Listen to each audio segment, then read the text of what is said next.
Bismillahirrahmanirrahim. Assalamualaikum warahmatullahi wabarakatuh. Alhamdulillah. Alhamdulillahi wa kafa wassalatu wassalamu ala ibadil mustafa Sayyidina Muhammadin ahli sidqi wal wafa. Ashhadu an la ilaha illallah wahdahu la syarika lah wa ashhadu anna sayyidana wa nabiyyana Muhammadan abduhu wa rasuluh. Allahumma salli wa sallim wa barik ala sayyidina Muhammad wa ala alihi wa sahbihi ajma'in. Sahabat Buya Helmi dimanapun berada, puji serta syukur mari kita haturkan kepada Ilahi Rabbi Allah Subhanahu wa Ta'ala. Yang mana syukur alhamdulillah pada saat ini, hari ini kita masih diberikan suatu kenikmatan oleh Allah Subhanahu wa Ta'ala. Sehingga dengan kenikmatan itu kita dapat melaksanakan suatu aktivitas kita sehari-hari seraya kita bermunajah kepada Allah Subhanahu wa Ta'ala. Mudah-mudahan aktivitas yang kita lakukan pada hari ini, hari esok, dan hari yang akan datang kiranya membawa keberkahan dan menambah ketakwaan kita kepada Ilahi Rabbi Allah Subhanahu wa Ta'ala. Sahabat Buya Helmi, dalam konten kali ini Al-Bakhir Buya Helmi membicarakan tentang hal kematian. Ada 3 kejadian ketika nyawa kita dicabut oleh malaikat pencabut nyawa. Sekali lagi, ada 3 kejadian nyawa kita akan dicabut oleh Allah Subhanahu wa Ta'ala. 3 kejadian ini yang kita alami, yang kita hadapi. Karena Allah Subhanahu wa Ta'ala berfirman, kullu nafsin za'iqatul maut. Tiap-tiap jiwa pasti menemui akan yang namanya kematian. Sayyidina Ali karramallahu wajhah, beliau berkata, al-mautu babun kullun nas dakhiluhu. Mati itu ibarat sebuah pintu. Setiap manusia hamba Allah akan masuk ke dalam pintu, akan melewati ke dalam pintu yang namanya pintu kematian. Sahabat Buya Helmi, sebelum kita membahas hal 3 kejadian ketika nyawa dicabut oleh malaikat Ijrail atas perintah Allah, Al-Bakhir Buya Helmi meminta dengan keikhlasan dan keredaan agar mensubscribe, like, serta komen di konten YouTube Buya Helmi. Sahabat Buya Helmi, adapun 3 kejadian ketika nyawa kita dicabut yang kita alami, pasti kita alami dan mustahil tidak akan kita alami. Setiap manusia pasti mengalami dan bertemu dengan 3 kejadian ketika nyawa kita akan dicabut oleh Allah Subhanahu wa Ta'ala. Yang pertama, pada saat kita mau syakaratul maut, yang pertama akan hadir di tengah-tengah kita pada saat ajal kita berpisah, yaitu yang namanya syaitan. Ingat, Allah Subhanahu wa Ta'ala sudah memberikan suatu isyarat kepada kita. Allah Subhanahu wa Ta'ala sudah memberikan gambaran kepada kita, inna syaitan kana aduwwu mubin. Sesungguhnya syaitan adalah musuh nyata bagi kamu. Sahabat Buya Helmi, bagaimana dalil-dalil kok bisa syaitan akan hadir pada saat kita akan berpisah dengan nyawa kita? Setiap hari, setiap saat, setiap detik pasti kita akan diganggu oleh syaitan. Dan pasti kehadiran syaitan itu akan ada di tengah-tengah kita. Suatu contoh, pada saat kita mau masuk ke kamar mandi, maka Rasulullah SAW memberikan suatu isyarat, memerintahkan kepada kita, jika kita mau ke kamar mandi, maka kita akan membaca doa Allahumma inni a'udzubika minal khubuth wal khaba'is, supaya kita tidak diganggu oleh makhluk laknatullah alaih yang namanya syaitan. Begitu juga pada saat kita makan, Ya. Pada saat kita makan kita harus berdoa, sebab pada saat kita makan, apabila kita nggak berdoa, maka syaitan akan makan bersama kita. Makanya pada saat kita makan terlupa akan doanya, maka kita harus membaca Bismillahi awwaluhu wa akhiruhu. Sehingga apabila kita terlupa pada saat kita berdoa awal makan, maka setan yang makan dengan kita akan memuntahkan makanan yang dia makan. Banyak hal-hal, perbuatan-perbuatan kita minta perlindungan kepada Allah Subhanahu wa Ta'ala, karena syaitan laknatullah alaih mengganggu di mana kita berada. Mau tidur kita baca doa, mau masuk ke rumah saja kita harus membaca doa Assalamualaikum warahmatullahi wabarakatuh. Kurang-kurangnya seperti begitu.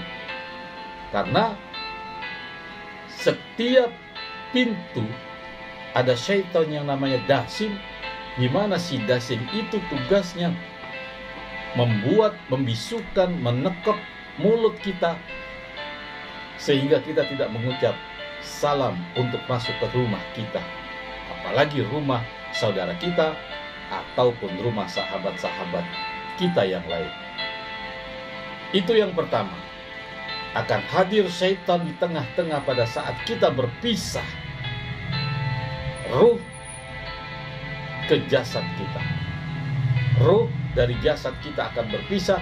Syaitan akan membujuk kita, syaitan akan menggelincirkan kita, syaitan akan menjerumuskan kita supaya kita mati dalam keadaan su'ul khotimah, mati yang jelek. Sahabat Buya Hilmi, makanya daripada itu para guru-guru kita, para ulama-ulama kita, para habaib kita, para asatiz, para kiai memberikan suatu nasihat kepada kita. Jika pada saat kita mau mendekati ajal, maka jangan dilazimkan atau maka jangan diperintahkan untuk mengucap La ilaha illallah Muhammadur Rasulullah, karena sangat berbahaya. Kenapa berbahaya? Karena orang yang akan menemui ajal sangat berat mulutnya. Sebagaimana kita bahas pada konten yang sebelumnya, ada beberapa ciri orang yang saat dia meninggal. Nah, konten kali ini membahas tentang kejadian yang kita alami pada saat kita mau meninggal. 3 kejadian. Yang pertama akan hadir syaitan yang sebagaimana kita bahas. Kemudian yang kedua, insya Allah kita akan bertemu dengan malaikat pencabut nyawa. Selama hidup kita, dari kita lahir sampai pada saat kita mau ajal, kita belum bertemu dengan siapa itu malaikat pencabut nyawa. Nah, pada saat kita ajal itulah malaikat pencabut nyawa akan datang menjumpai kita untuk memisahkan ruh dari jasad kita. Sahabat Buya Hilmi, itu 2 kejadian. Yang pertama akan hadir syaitan, di tengah-tengah kita akan wafat. Yang kedua, malaikat pencabut nyawa akan datang menjumpai kita. Kemudian yang ketiga, suka atau tidak suka, pasti kita alami, kita merasakan sakitnya yang namanya syakaratul maut. Suka atau tidak suka, sekali lagi, kita akan merasakan bagaimana syakaratul maut sakitnya. Untuk itu kata Imam Al-Ghazali, Rasulullah SAW mengajarkan kita berdoa agar diringankan dari sakit saat syakaratul maut. Nabi berdoa berkenan dengan kejadian saat ajal, kata Imam Ghazali dalam kitabnya yang diterjemahkan menjadi judulnya Mati dan Kejadian Setelahnya. Sahabat Buya Hilmi, berikut doa yang dipanjatkan Nabi SAW agar tidak merasakan sakitnya syakaratul maut. Allahumma aini ala syakaratil maut. Sekali lagi, Allahumma aini ala syakaratil maut. Ya Allah, Tuhanku, mudahkanlah syakaratul maut. Maksudnya hilangkanlah rasa sakit saat ajal. Itu sabda Rasulullah Sallallahu Alaihi Wasallam. Itu Rasulullah berdoa, karena Rasulullah Sallallahu Alaihi Wasallam manusia yang dipelihara oleh Allah saja berdoa untuk supaya tidak merasakan rasa sakit sakaratul maut, apalagi kita. Jadi kata Imam Ghazali, Nabi Shallallahu Alaihi Wasallam orang-orang yang dekat kepada Allah takut dengan rasa sakit dan pedih saat sakaratul maut. Sahabat Buya Helmi, di samping itu Nabi Isa alaihissalam berkata kepada murid-muridnya, wahai murid-muridku, berdoalah kepada Allah agar dia berkenan memberimu kemudahan saat menghadapi sakaratul maut. Begitulah rasa sakitnya sakaratul maut, sehingga saking sakitnya, makanya ulama-ulama kita jangan memberikan suatu petunjuk, jangan mengucapkan ayat sebut la ilaha illallah Muhammadur Rasulullah, karena beban si mayat itu yang akan dicabut nyawanya itu luar biasa, seperti beribu-ribu pukulan, seperti beribu-ribu rasa sakit. Kalau misalnya umpama contoh kita digebuk oleh satu pukulan saja, maka kita akan teriak aduh. Ini ribuan pukulan.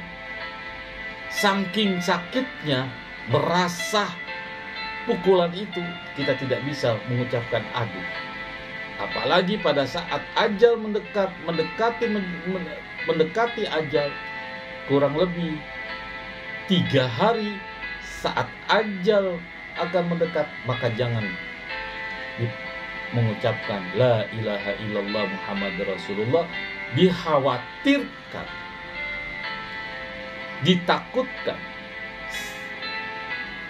si mayat yang akan dicabut nyawanya mengucap la ilaha, tidak ada Tuhan,